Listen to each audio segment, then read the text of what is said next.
เปิดเทอมอาทิตย์ที่2แล้วนะคะสบายดีสวัสดีเจ้ามื้อนี้เฮาจะไปโรงเรียนก็คือไปมหาวิทยาลัยเนาะซึ่งตอนนี้เฮาก็พักอยู่หอข้างนอกแล้วเฮาก็ต้องได้นั่งรถ2แถวหรือว่านั่งรถตู้ถ้ามื้อใดเฮา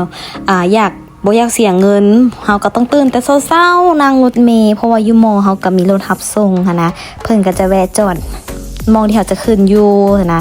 แต่ว่ามื้อนี้เฮามีเรียนช่วงวันบ่ายเนาะแต่ว่าตอนนี้เป็นเวลาประมาณ 9:00 น 10:00 นนี่แหละคิดว่าจะมาหากินข้าวอยู่ในมอแล้วก็ท่าเรียนตอนช่วงบ่ายเรียน1วิชาแล้วก็จังกลับก็จะมีรถมอได้รถเมล์ที่เขาเจ้ารับส่งตอนเช้าตอนแลงอันนี้เป็นบรรยากาศก็ดีบ่ร้อนแฮงเพราะว่าช่วงเวลา 9:00 นก็โอเคอยู่แต่ 10:00 น 11:00 นไปนี่ปาดยาก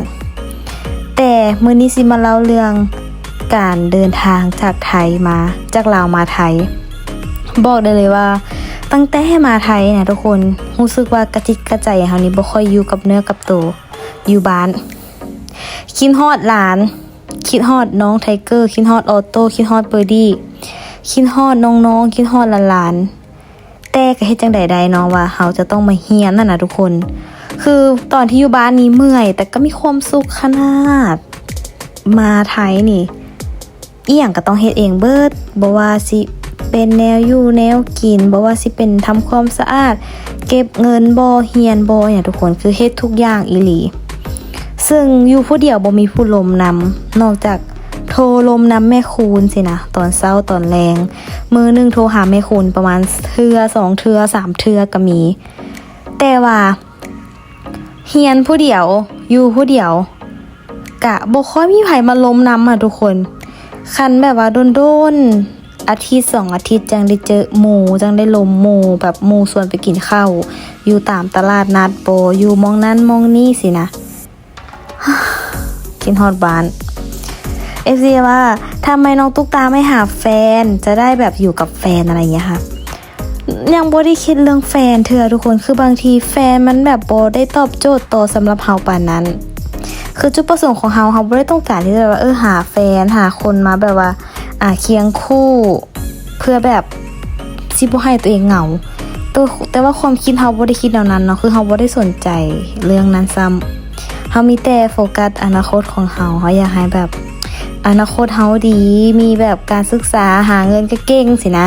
ก็พยายามสร้างอนาคตสร้างความรู้สร้างทุกอย่างด้วยตัวเองเนาะก็บ่สามารถที่จะพึ่งพาคนอื่นได้ซึ่งเฮาก็ต้องพึ่งพาตัวเองเป็นหลักอันนี้รู้พอเองตอนนั้นปี1พุ่นแหละตอนอายุ17ปี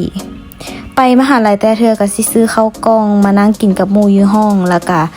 มาเบิ่งบรรยากาศช่วงนี้ฝนตกดูขนาดเลยฝนตกดุมื้อใดมีเรียนกลับมาฮอดห้องแต่ใดก็มาฮอดเวลาประมาณ 6:00 นบางมื้อก็ต้องแบบว่ามีเรียนอีกก็คือหลังจากเรียนมหาลัยกลับมาฮอดห้องต้องฟ้าวมาเรียนผู้ช่วยพยาบาลอีกเฮ็ดงานส่งอาจารย์เฮ็ดนั้นนี้ต่างๆสินะทุกคนคือเฮ็ดมาเรียนต่ออีกซึ่ง1อาทิตย์เฮาก็ต้องเรียนผู้ช่วยพยาบาลไปแล้ว 3-4 มื้อแล้วก็ส่วนเรียนมหาลัยอาทิตย์นึงเรียนไปแล้ว3มื้อสินะส่วนหลายมันเป็นมื้อตรงกับมื้อที่เฮาเรียนเลยเรียนผู้ช่วยพยาบาลนี่ก็ได้ตอนนี้คือท้าสอบจบแล้วก็ท้าฝึกงานแต่บ่ฮู้ว่าผลสอบเฮาสิสอบผ่านบ่ตอนนี้ก็ท้าอิหยังถามอาจารย์อยู่แหละเมนูแบบมื้อใดที่เฮาแบบเมื่อยแต่งกินบ่ทันบางเทื่อเฮาเบื่ออาหารเฮาบ่ฮู้ว่าเฮาสิแบบไปซื้อหยังกินหั่นนะบางเทื่ออาหารมันก็แบบเดิมๆเก่าๆสิกินตามบักหุ่งทุกมื้อก็ได้อยู่แต่ว่ากินหลายมันบ่ดีเด้ตามบักหุ่งมันบ่ได้ดีต่อมดลูกผู้หญิงหั่นนะก็ทัดกันต้มมาม่าแน่ไข่เจียวแน่ต้มไข่แน่แต่ว่ามาไทยสุดนี้ก็ดีอย่างหนึ่งคือทางวัดใหม่ท้องเสนนะเพิ่นก็แบบหลวงพ่ออย่างเพิ่นก็มีการมอบทุนให้แล้วเขาก็ได้ทุนมาสินะต้องขอบเจอหลวงพ่อเพิ่นหลายๆเพราะว่าทางวัดใหม่ท้องเสนเพิ่นก็ใจดีแล้วก็ให้ทุนการศึกษาเกี่ยวกับนักเรียนลาวนักเรียนไทยอย่างกันหลายๆเนาะด้วยความแบบดีมกดีใจคือกันบ่ฮู้สิตอบแทนแนวใดแล้วก็โดนๆได้เจอกับอ้ายแน่เทื่อนึงเนาะโดนอ้ายแน่เพิ่นมาแวะมาหามาเยี่ยมมายามอยู่มหาวิทยาลัยแล้วก็เวลาที่เลิกเรียนแต่ละเทื่อเฮาก็จะกลับมาห้องมาล้างถ้วยเพราะว่าบ่มีไผล้างให้เฮาเด้เฮาเฮ็ดแนวกินเองกินต้มมาม่าแล้วกินอีหยังก็ว่าไปส่วนหลายเฮ็ดผัดกะเพราต้มมาม่า ไข่เจียวต้มไข่สินะเอียงก็ว่าไปเฮ็ดกินเองทุกมื้อนี่ก็มีแต่คนบอกเนาะว่าคือว่าอยู่ได้อยู่ผู้เดียวว่าซั่นบ่ย่านบ่ก็ย่านอยู่ทุกคนย่านทั้งผีย่านทั้งคนย่านทุกอย่างแหละอยู่ผู้เดียวก็ย่านทุกอย่างแหละแต่เฮ็ดจังใดๆเนาะเฮาก็แบบบ่สามารถอยู่กับหมู่ได้ตลอดเพราะว่าเฮาน่ะเฮ็ดเวียกน้องทุกตาเฮ็ดเวียกต้องใช้ความเป็นส่วนตัวหลายบ่ว่าจะเป็นการใส่ภาคคลิปบ่ถ่ายวิดีโอบ่เวลาที่เฮาอยู่นำคนอยู่นำหมู่คู่สินะเฮาก็รู้สึกเกรงใจหมู่ได้แล้วหมู่ก็เกรงใจเฮาอีกสินะเพราะว่าเฮาก็เฮ็ดเวียกของเฮาแล้วเฮาแบบก็บ่อยากเดือดร้อนหรือบ่อยากให้หมู่ต้องแบบว่ามากดดันเพราะว่าตอนที่อยู่นำหมู่นะเวลาเฮาถ่ายคลิปอหยังหมู่เพิ่นก็เงียบให้มิดให้นะอีตนหมู่เลยทุกคนว่าตรงๆรู้สึกอีตนเพิ่นน้องตุ๊กตาเรียนจบปีไหนฝึกงานที่ไหนจะทำงานที่ลาวหรือว่าที่ไทยตอนนี้นะคะยังเรียนไม่จบนะคะเรียนจบปีหน้านะคะจบภายในปี 2027 ค่ะแล้วก็ยังไม่ได้ฝึกงานนะคะน่าจะฝึกงานช่วงปีหน้าค่ะส่วนงานที่จะฝึกนั้นนะคะก็เป็นงานเกี่ยวกับผู้ช่วยพยาบาลค่ะส่วนถ้าหากว่าเรียนจบแล้วนะคะหลายๆคนก็ถามเข้ามาเยอะเลยค่ะว่าอยากจะทำงานที่ลาวหรือว่าทำงานที่ไทยหรือว่าจะกลับไปช่วยงานที่บ้านไหมแล้วเรียนจบแล้วสามารถทำงานที่ลาวได้หรือเปล่านะคะเรียนจบที่ไทยแล้วสามารถทำงานที่ลาวได้นะคะแล้วหนูก็ยังคิดอยู่นะคะว่าอยากจะทำงานที่ไทยก่อนค่ะคืออยากลองทำงานที่ไทยอยู่ว่าประสบการณ์การทำงานที่นี่เป็นยังไงนะคะส่วนการฝึกงานก็น่าจะเป็นปีหน้าค่ะอดทนอีก1ปีเท่านั้นนะคะทุกคน1ปีก็จะมีอยู่ประมาณ2เทอ